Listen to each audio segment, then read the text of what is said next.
El filósofo griego Aristóteles citaba a un antiguo poeta que había dicho algo parecido a esto.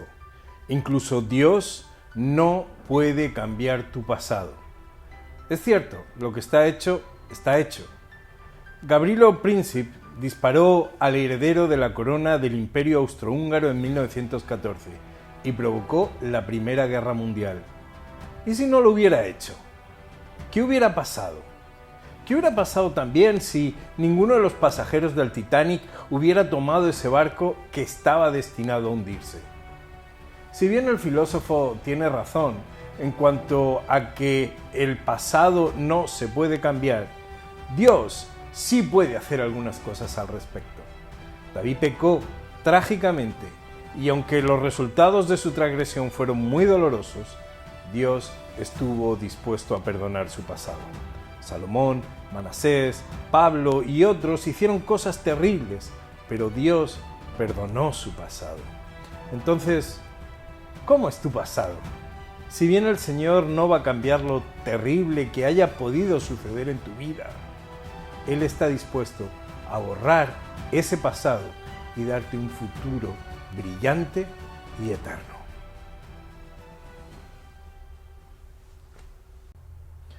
Cuando nos acercamos a la persona de Jesús a través de la lectura de los Evangelios, lo primero que podemos observar es que el mensaje de su predicación trata sobre la necesidad de arrepentimiento.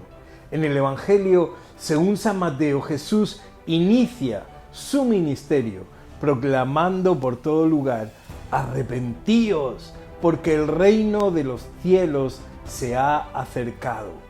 La llegada del reino de los cielos implica, por un lado, la salvación de todos los hombres que aceptan la voluntad de Dios, pero por otra, implica también la condenación de todos aquellos que lo rechazan. Así, Jesús dirá en el Evangelio de Juan, en el capítulo 5, en el verso 24, de cierto os digo, el que oye mi palabra y cree al que me envió, tiene la vida eterna y no vendrá a condenación, mas ha pasado de muerte a vida. En estas palabras podemos encontrar una idea implícita: salvación y condenación, oír y aceptar, oír y rechazar. Somos nosotros mismos los que, dependiendo de nuestra propia decisión, tendremos en nuestras manos la salvación eterna o la condenación. Ser salvados o condenados quiere decir que debe haber un juicio previamente, donde se decida qué pasará con cada uno de nosotros. Esta es nuestra temática de hoy, la buena noticia del juicio. Abre tu Biblia, quédate un ratito, porque lo que vamos a hablar ahora te conviene.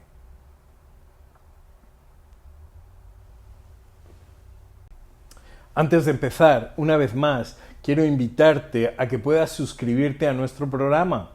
Suscríbete y estarás recibiendo antes estas pláticas, estas charlas, estas lecciones. Igualmente, dale a un like, o dale al like, mejor dicho, porque para nosotros es importante saber que lo que estás escuchando tiene una respuesta. Gracias. ¿Empezamos? Muy bien, vamos a hablar de la buena noticia de el juicio, ¿ok? Muy bien, la Biblia presenta que cuando venga el Señor Jesús, lo hará para dar a cada uno el galardón que le corresponde. Jesús dijo: he aquí, yo vengo pronto y mi galardón conmigo. Eso quiere decir que si Jesús ya viene con la recompensa en la mano, de alguna manera los seres humanos hemos debido ser juzgados previamente. Nuestro estudio de hoy trata de cómo Dios dejó en el libro del Apocalipsis esta advertencia presentada de forma simbólica en el anuncio de los 3 ángeles que estamos estudiando. Si recuerdan, la semana pasada hablábamos de cómo el primer ángel que portaba el Evangelio eterno anunciaba: temed a Dios y dadle gloria. ¿Lo recuerdan? Muy bien, en esto reparábamos, pero el ángel continúa anunciando: la hora del juicio o la hora de su juicio ha llegado. ¿Ok? Esto aparece en Apocalipsis capítulo 14, verso 7. Así que, es decir, estos ángeles que anuncian la inminente llegada del reino de Dios señalan que antes de su venida, la hora del juicio de Dios comenzó. El verbo que aparece aquí en el griego original es erjoma y este está en el tiempo auristo, es decir, es algo que ya empezó, que está en el tiempo pasado, en nuestro pasado, en el de nuestra generación, y comenzó en un momento puntual en el tiempo antes de la venida del Señor. Pero este juicio que empezó, ¿dónde empezó? Esta es nuestra pregunta, porque aquí no lo vemos. La palabra de Dios dice en Daniel capítulo 7, versos 9 y 10, que el juicio comenzó en el cielo. El profeta Daniel recibió una visión de este acontecimiento y lo relata de esta manera. Estuve mirando hasta que fueron puestos tronos, y se sentó un anciano de días, cuyo vestido era blanco como la nieve, y el pelo de su cabeza como lana limpia. Su trono llama de fuego, y las ruedas del mismo fuego ardiente. Un río de fuego procedía y salía delante de él. Millares de millares le servían, y millones de millones asistían delante de él. El juez se sentó y los libros fueron abiertos. Mira, por este juicio pasamos todos. Pero claro, muchos han pensado, como aquella ancianita que fue a un tribunal, al tribunal de su ciudad, y cuando entró y vio a todos esos hombres tan serios, con sus togas negras, tanta solemnidad, ella se puso de rodillas y se santiguó, pensando en que el mundo se le venía encima, ¿no? ¿A cuántos de nosotros la idea del juicio investigador, un juicio que indaga en nuestra vida personal, en la más íntima, nos ha mantenido en un continuo estado de ansiedad?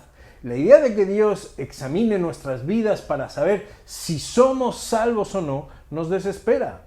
Y es cierto, porque al pensar de esta manera, que en cualquier momento mi caso puede estar siendo revisado y que mi nombre puede ser borrado del libro de la vida sin que yo lo sepa, y aún permanecer vivo, no sé, por 25 años más, resultaría que estoy viviendo aquí, pero estoy viviendo sin esperanza. Todavía hay pájaros de mal agüero que sentencian desde los estrados: no sabes en qué momento tu nombre puede estar siendo juzgado, debes vivir cada instante rectamente. Mira, si esto fuera así, todos nosotros viviríamos en una completa incertidumbre, en la inseguridad de la salvación. Pero si creemos esto, estamos creyendo en una herejía. En primer lugar, tengo que decirte que si este juicio se celebra en el cielo, es porque es de gran interés para el cielo. Este juicio especialmente tiene que ver con los seres del cielo. No olvides que la Biblia cuenta que el mal se originó en el corazón de Lucifer cuando estaba en el cielo. Él acusó a Dios de ser injusto y de ser un falto a la verdad. Por lo tanto, en ese juicio, Dios está revelándole a ellos los motivos detrás de sus acciones y sus juicios en el pasado, en el presente y en el futuro, para que puedan comprender las decisiones que ha tomado. El juicio investigador no es para informar a Dios sobre lo malo o lo buenos que nosotros somos, sino para revelar su justicia. Este juicio revela a los seres celestiales también las acciones del Creador respecto a los hombres. ¿Quiénes de entre los muertos que duermen en Cristo son considerados dignos de salvación y quiénes no? También pone de manifiesto quiénes entre los vivos que permanecen en Cristo serán llevados al reino de los cielos. Y también vindica o explica y exalta la justicia de Dios al salvar a los que creen en Jesús, declarando que éstos recibirán el reino. Por lo tanto, podemos decir que el juicio no decide quién será salvo y quién se perderá. Mira lo que estoy diciendo. Revela a los seres celestiales las decisiones de Dios con respecto a la salvación o la condenación de cada ser humano. Esta decisión sobre salvar al ser humano, el Padre, el Hijo y el Espíritu Santo ya la habían tomado. Esta decisión celestial reivindica la justicia de Dios al salvar a los que creen en Jesús. Aquel que cree en su nombre no será condenado en el juicio. Al contrario, Dios ya lo ha absuelto. Sin embargo, su caso sí será considerado en el juicio, con el resultado de que los ángeles estarán de acuerdo con ello. Daniel nos hace ver esta escena maravillosa en el verso 13. Dice que en medio de ese tribunal de repente apareció Jesús. Miraba yo en la visión de la noche, dice Daniel, y he aquí en las nubes del cielo venía uno como un hijo de hombre que vino hasta el anciano de días y le hicieron acercarse delante de él. Jesús se acerca a su Padre Celestial en presencia de todo el cosmos. Los seres celestiales se aglomeran alrededor del trono de Dios. Todos se asombran de esa escena del juicio. Cristo aparece con las marcas de la humanidad. Es el Hijo del Hombre, no te olvides de esto. Él asumió el costo del pecado. Los ángeles quedan abrumados ante la misericordia de Dios. La humanidad tiene ahora la puerta abierta para la salvación. ¿No te parece hermoso? Por eso dice el apóstol Pablo en Romanos, en el capítulo 8, en el versículo 1, que ninguna condenación, catacrima, dice, ningún juicio, ningún castigo hay para los que están en Cristo Jesús. Juan dice en su Evangelio, ya lo dijimos al principio, en el capítulo 5, verso 24, ciertamente les aseguro que el que oye mi palabra y cree al que me envió tiene vida eterna y no será juzgado, sino que ha pasado de la muerte a la vida. Por lo tanto, podemos decir que todos nosotros seremos juzgados, nuestros casos serán considerados delante de todos los ángeles, pero no vendremos a ser condenados por el tribunal divino, porque todo el que oye su voz y cree en el Señor tiene la vida eterna. Mira, si saltamos ahora del libro de Daniel al libro de Apocalipsis, nos encontramos que Juan es llevado a la puerta del cielo, donde puede ver el santuario celestial y observar el gran acontecimiento que allí está sucediendo. En el capítulo 4 y 5 del libro de Revelación vemos la misma escena que vio Daniel. El Padre Celestial sentado en su trono, rodeado de los seres celestiales que cantan y alaban a Dios proclamando su nombre. Señor y Dios, digno eres de recibir gloria, honra y poder, porque tú creaste todas las cosas y por tu voluntad fueron creadas y existen. Ahora, si llegamos al capítulo 5, cambia la escena. Se menciona un libro escrito en ambos lados. Está sellado con el sello divino y nadie en el cielo ni en la tierra lo pueden abrir. Los seres celestiales tiemblan por la humanidad. El asunto es muy grave. Nadie en el cielo puede representar a la humanidad en el juicio final de la tierra. En este libro está el destino de todos los que aman a Cristo. Juan llora porque nadie puede abrir el libro. Entonces uno de los ancianos pronuncia palabras de aliento para el corazón de Juan. Jesús, el Cordero de Dios, es digno de abrir el libro. No llores. El león de la tribu de Judá, la raíz de David, ha vencido para abrir el libro. Entonces vi de pie un cordero como inmolado, dice Juan.